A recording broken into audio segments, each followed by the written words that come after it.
G'day, I'm Pete, the Aussie Bush Cop. In 2012, I retired from the New South Wales Police for mental health reasons. Moved to King Island, become a homesteader, and I'd like to share some of my stories with you.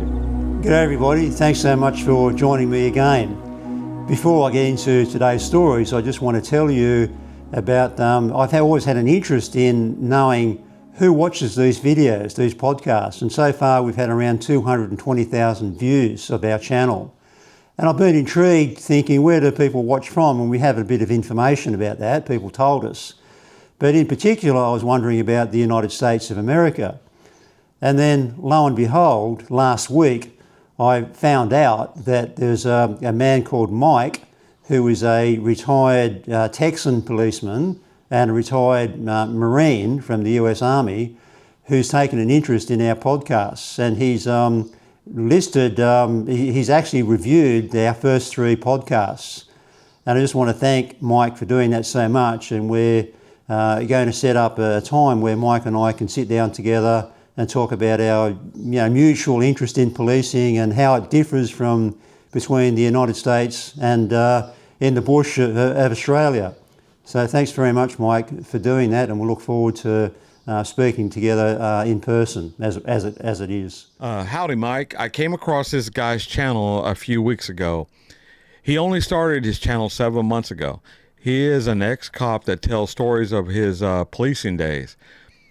Really interesting, and I think you and the punters will enjoy him. He lives on the King Island that is in the Bass Strait, the bit of water that separates Tassie from mainland Oz, a very treacherous body of water. Maybe a trigger warning for anyone that might be living with issues that are discussed in these stories.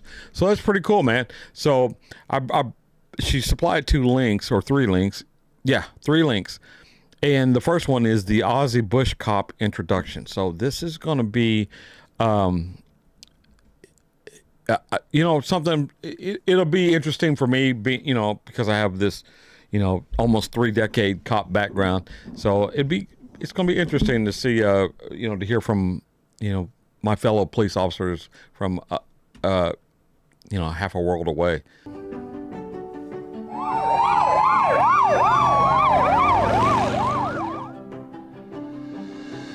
G'day, I'm Pete and I'm the Aussie Bush Cop. I'm going to be sharing with you some stories about my time in the New South Wales Police Force. I had a tumultuous time as a police officer up there, and because of that I decided to retire and move to this beautiful island in the middle of Bass Strait called King Island. Before I tell you today's stories, I just want to draw attention to the painting that's just next to me or behind me. My wife Janet painted this, and she's an absolutely brilliant artist. And this particular painting is called Catch of the Day, and it's of a sea eagle getting a fish. And if you want to check out Janet's Instagram page, it's called Janet Fuller, spelled F-U-L-L-E-R, artist, Janet Fuller Artist on Instagram. Check it out and like it. Thanks very much for that. What I'm going to talk to you about today is one of the things that I'm sure we've probably all been, is the victim the right word of, but noise, excess noise. And mostly that happens during the middle of the night when someone's having a party. And sometimes the New South Wales Police, we've been referred to as the fun busters, or even more colourful descriptions than that. Because we tend to show up when people are having a good time and tell them to stop having a good time. Well, if you've ever been next to a party or, it's at 2 o'clock in the morning and they're yelling and screaming or the music's playing, it's very annoying. And so they ring the coppers and the coppers come round and, we deal with it. One of the legislation that the New South Wales Police have is called a noise abatement direction.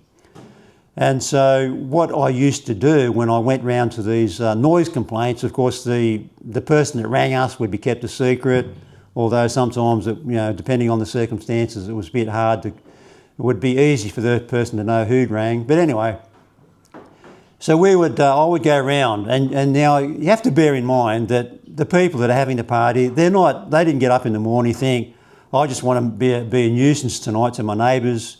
they're just, what happens when people get a bit of alcohol in them, I don't know what it is, but they turn the music up even louder and they talk louder and they sing, most people can't sing that well. Anyway, so we rock up, and what I used to do was that, I'll backtrack a minute, what you have to do as a police officer, you have to be commanding. That doesn't mean you're being horrible, doesn't mean you're being arrogant, but you have to be commanding of the situation.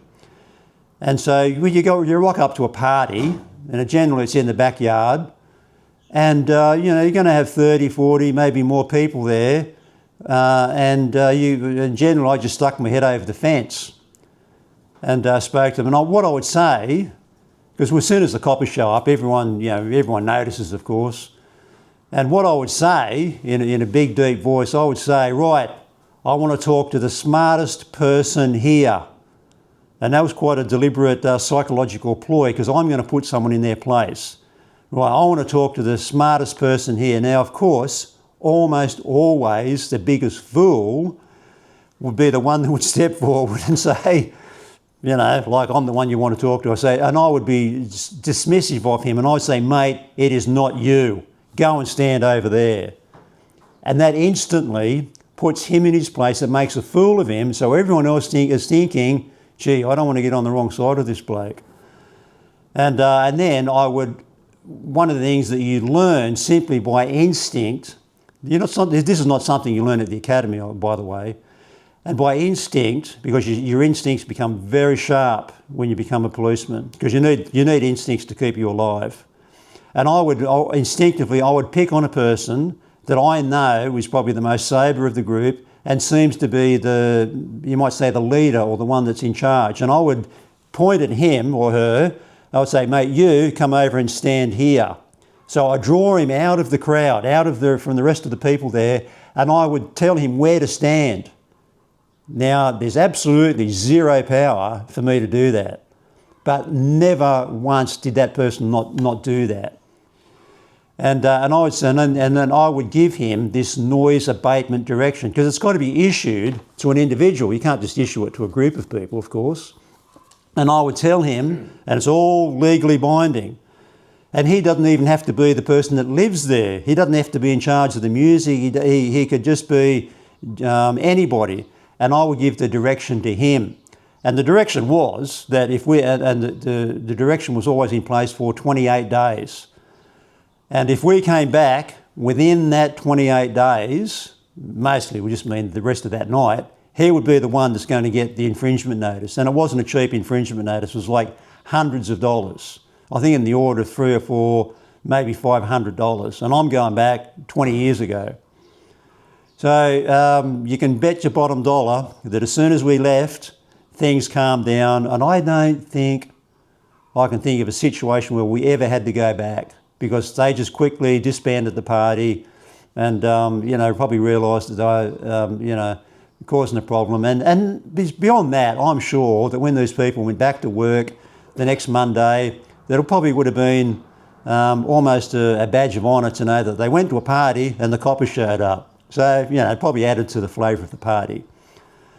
Another similar thing that I used to do when I was dealing with a bunch of drunken fools on the street. They'd been to a party and, they were going home and they were being raucous, maybe kicking letterboxes and the like, just being annoying to people. And when I would pull up there and I would make a point of, you might say, putting someone in their place, because you need, again, to be commanding. And I would say to some person, because they've got their nice party clothes on, and generally that meant they were brightly coloured clothes. And I would point at one person, and I was being good-humoured. I wasn't talking in a nasty tone. And I would point at one person, and I would say to him, and generally he was the really noisy one, and I would say, mate, did you get dressed in the dark?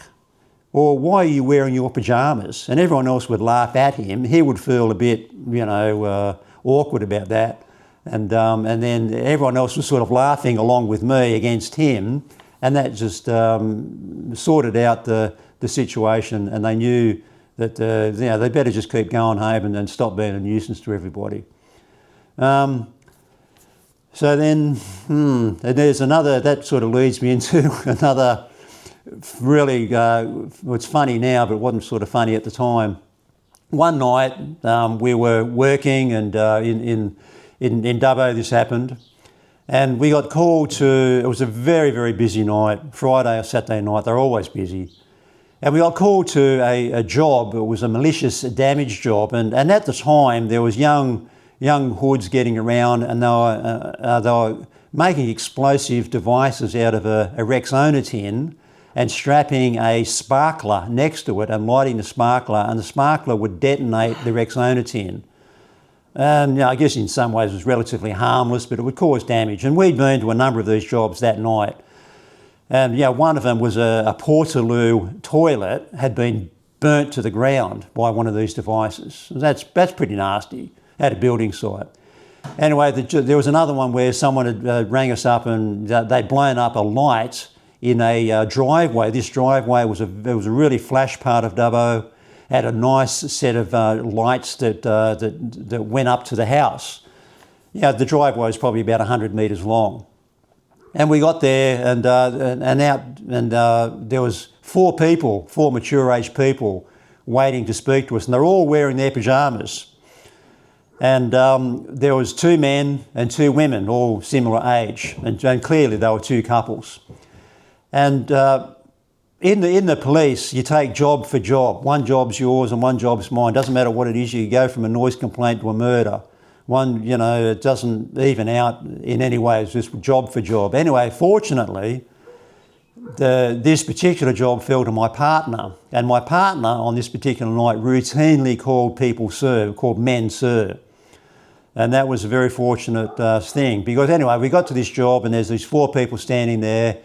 And the man that was doing all the talking, he was being very insistent, and that's probably putting it lightly, about our response times, because the job was reasonably old, might have been a couple of hours old between when he rang and when we got there. How many police were working that particular night, and it was in the scheme of things, it was a very minor job, and he was being quite over the top with regard to information. And even though it wasn't my job, I was getting ready to tell this bloke to pull your head in. Like, we're really busy. You could have just rang up. There's a certain number you can ring to report crimes like that.